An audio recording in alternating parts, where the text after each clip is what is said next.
வணக்கம் நண்பர்களே. ஒரு விஷயத்தை பற்றி யோசிச்சு பார்க்கலாமா? நம்ம இப்போ ஒரு ஊருக்குள்ளே இருக்கோம். நம்மளை சுற்றி ஆயிரக்கணக்கான மக்கள் இருக்காங்க. ஆனாலும் கூட பூமியிலேயே சில இடங்கள் இருக்கு. அங்கிருந்து இன்னும் கொஞ்சம் தூரம் போனால் கூட ரோடு வசதி இல்லை. கண்ணு கெட்டின தூரம் வரைக்கும் எந்த கடைகளும் இல்லை. இவ்வளவு ஏன் அங்கே மனுஷங்களே இல்லை. அப்படிப்பட்ட உலகின் கடைசி மற்றும் மிகவும் தனிமையான மனித குடியிருப்புகள் இருக்கக்கூடிய பிளேஸ்க்கு தான் இன்னைக்கு நம்ம சுற்றி பார்க்க போகிறோம். வாங்க ஒன்றா போகலாம். முதல்ல நம்ம போக போகிற இடம் டாங்கியர் பைன். இந்த பிளேஸ் நார்வே நாட்டுக்கு மேல ஆர்டிக் பகுதியில் இருக்கக்கூடிய இஸ்வால்பாட் தீவு கூட்டத்துல இருக்கு. மேப்ல பார்த்தா நம்ம பூமியின் மேல் பகுதியை நோக்கி போய்கிட்டே இருக்கலாம். இங்க குளிர் சாதாரண குளிர் கிடையாது. குளிர்காலத்துல வெப்பநிலை ரொம்பவே கீழே போயிடும். அது கூட ஒரு பிரச்சனை இல்லை. ஆனா இங்க ஒரு காலகட்டத்துல பல வாரங்களுக்கு சூரியனே உதிக்காதுன்னு சொல்றாங்க. அதாவது காலை மதியம் மாலை இந்த வேளையில சூரியன் ஒரு துளி கூட கண்ணுக்கு தெரியாதான். இப்படிப்பட்ட இடத்துல கூட மக்கள் இதையே வாழ்க்கையா எடுத்துக்கிட்டு வாழ்ந்துட்டு இருக்காங்க. இந்த பிளேஸ்ல அத்தியாவசிய தேவைகள்ல இருந்து ஆடம்பரமான தேவைகள் வரைக்கும் அனைத்து வசதிகளும் காணப்படுகிறது. அதனால ஒரு முக்கியமான விஷயம், இங்க ரொம்ப குளிரா இருக்கிறதால பனிக்கரடிகள் வாழும் பகுதியும் அதிகமா காணப்படுது. அடுத்ததா நம்ம போக போற பிளேஸ் கனடாவின் வடக்கு பகுதியில் வட துருவத்திற்கு ரொம்ப நெருக்கமான இடம். இங்க பர்மனெண்ட் சிவிலியன் சிட்டி மாதிரி பெரிய நகரம்லாம் கிடையாது. ஆனாலும் மனுஷங்க தங்குற ஒரு முக்கியமான நிலையம் இருக்கு. இங்க குளிர்காலத்துல சூரிய ஒளியே நீண்ட காலத்துக்கு கிடையாது. ஒரே ஒரு நிமிஷம் நல்லா யோசிச்சு பாருங்க. நம்ம ஊர்ல ஒரு நாள் கரண்ட் போனாலே எப்படா கரண்ட் வரும்னு யோசிக்கிறோம். ஆனா இங்க சூரியனே வராது. அதனாலதான் இங்க வாழ்றவங்க வெதரை பார்த்து வாழ்க்கையை வாழ மாட்டாங்களாம். காலநிலைக்கு ஏத்த மாதிரி வாழ்க்கையை மாற்றிக்கணும்னு சொல்றாங்க. உண்மையிலேயே மனுஷங்க பூமியின் எந்த எல்லை வர வாழ்றாங்க, எப்படி வாழ்றாங்க அப்படிங்கிறதுக்கு இது ஒரு நல்ல எக்ஸாம்பிள் தான். சரி, இப்போ நம்ம குளிர்ல இருந்து வெளியே வந்து நேரா கடலுக்கு நடுவில் போலாமா? இந்த பிளேஸோட பேரு டிரிஸ்டன் டா குன்ஹா. எப்படியோ எனக்கு தெரிஞ்ச மாதிரி நான் சொல்லிட்டேன். பட் இந்த பேரு ரொம்ப வித்தியாசமா இருக்கு. ஒருவேளை இந்த பிளேஸோட நேம நான் தப்பா சொல்லியிருந்தா நீங்க கமெண்ட்ல சொல்லிட்டு போங்க. இது தெற்கு அட்லாண்டிக் பெருங்கடலின் நடுவில் இருக்கக்கூடிய தொலைதூர தீவு. இந்த தீவோட ஸ்பெஷல் என்னன்னா, உலகின் மிகவும் தனிமையான மற்றும் மக்கள் வசிக்கும் தீவுகளில் இதுவும் ஒன்றாக கருதப்படுகிறது. இங்க இருந்து பெரிய நகரங்களுக்கு போகக்கூடிய தூரம் நம்ம சென்னையில இருந்து பெங்களூர் போற மாதிரி எல்லாம் கிடையாது. இந்த தீவுல ஏர்போர்ட் கூட கிடையாது. பொதுவாகவே எல்லா மக்களும் கடல் வழியாக தான் பயணம் செய்ய வேண்டியிருக்கு. அதுவும் வெதர் சரியில்லைன்னா பயணம் பண்றது முடியாத காரியம். அதாவது நமக்கு ஏதாவது அத்தியாவசிய பொருள் தேவைப்படுதுன்னா பக்கத்துல இருக்கிற கடைக்கு போய் நம்ம வாங்கிக்கலாம். நான் இங்க இருக்கக்கூடிய மக்களுக்கு ஏதாவது அத்தியாவசிய பொருள் வேணும்னாலே பக்கத்துல இருக்கிற கடைக்கெல்லாம் போய் வாங்க முடியாது. ஒரு பொருள் வாங்குறதுக்கு கூட கடல் பயணம் தேவைப்படலாம். அதனாலதான் இங்க வாழ்ற மக்கள் எல்லாருமே கம்யூனிட்டி வாழ்க்கையை ரொம்ப முக்கியமா பாக்குறாங்க. அதாவது ஒருத்தருக்கு ஒருத்தர் உதவி பண்ணிக்கிட்டு தான் இந்த தொலைதூர வாழ்க்கையை வாழ்ந்துட்டு இருக்காங்க. சரி, ஓகே, இப்ப கடல் மட்டத்துல இருந்து நேர வானத்தை நோக்கி போலாம்.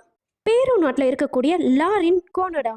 இந்த பிளேஸ் உலகின் மிக உயரமான மனித குடியிருப்புகளில் ஒன்று. கடல் மட்டத்திலிருந்து சுமார் 5100 மீட்டர் உயரம்.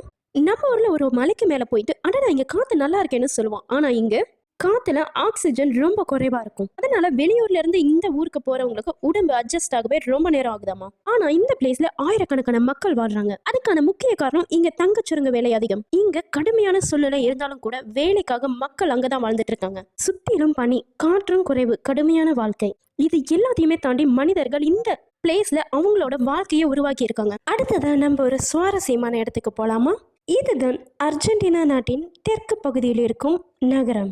உலகின் தெற்கு பகுதியில் இருக்கும் முக்கியமான நகரங்களில் இதுவும் ஒன்று. அதனால இந்த பிளேஸ உலகத்தின் முடிவில் இருக்கும் நகரம்னு சொல்லுவாங்க. இங்க மலைகள் இருக்கு, கடல் இருக்கு, பனி இருக்கு. அதோடு மட்டும் இல்ல, இயற்கை காட்சிகள் இங்க வேற லெவல்ல இருக்கும். ஒரு பக்கம் பெரிய பெரிய மலைகள், இன்னொரு பக்கம் கடல், நடுவுல மக்கள் வாழ்றாங்க. நம்ம ஒரு ஊர்ல இருந்து ஒரு ஊருக்கு போகும்போது இதுதான் கடைசி ஊரான்னு கேட்போம். அந்த ஃபீலை இந்த ஊருக்கு போனா உணர முடியும். ஏன்னா இதுக்கப்புறம் இன்னும் தெற்க போக முடியாது. மனித குடியிருப்புகள் ரொம்ப குறைந்து அண்டார்டிகாவின் நோக்கி உலகம் மாறிடும். இப்ப நம்ம போகக்கூடிய இடம் ஒரு நகரம் மட்டும் கிடையாது, கிரீன்லாந்தின் தொலைதூர குடியிருப்புகள். நம்ம ஊர்ல இருந்து ஒரு வில்லேஜ்ல இருந்து இன்னொரு வில்லேஜ்க்கு பைக் எடுத்துட்டு போயிடலாம். ஆனா இங்க சுத்தியும் பனி, மலை, கடலால சூழப்பட்டு இருக்கு. சில இடங்களுக்கு படகு அல்லது விமானம் போன்ற போக்குவரத்தையே நம்ப வேண்டி இருக்கு. இங்க இருக்கக்கூடிய மக்கள் எல்லாருமே ஃபிஷிங், ஹண்டிங், லோக்கல் இண்டஸ்ட்ரியல் மாதிரியான பல வழிகளில் வாழ்க்கையை நடத்துறாங்க. இந்த பிளேஸ் அழகும் ஆபத்தும் கலந்த இடம். அடுத்ததான் நம்ம போகக்கூடிய பிளேஸ் உலகின் மிக கடினமான சூழ்நிலைகளில் இதுவும் ஒன்று. அதுதான் அண்டார்டிகா. இங்க சாதாரண நகரம் கிடையாது. ஆனா பல நாடுகளை சேர்ந்த விஞ்ஞானிகள் ரிசர்ச் செக்ஷனில் தங்கி வேலை செய்யறாங்க. அதுலயும் முக்கியமான ஒண்ணு மெக்மர்டோ நிலையம். சுற்றிலும் பனி, மிகவும் கடுமையான காற்று, குறைந்த வெப்பநிலை, சில நேரங்களில் பல நாட்களுக்கு சூரிய ஒளியே கிடைக்காத சூழ்நிலை.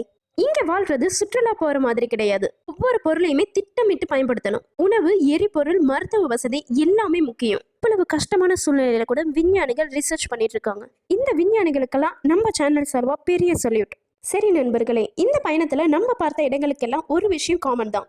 குளிர் இருக்கலாம், தூரம் இருக்கலாம், ஆக்சிஜன் குறைவாக கூட இருக்கலாம். கடல் நடுவுல இருந்தாலும் சரி, மலைக்கு மேல இருந்தாலும் சரி, மனிதர்கள் ஒவ்வொருவரும் அவங்களோட வாழ்க்கையை உருவாக்கி இருக்காங்க. நம்ம உலகம் ஒரு மிகப்பெரிய இடம் தான்.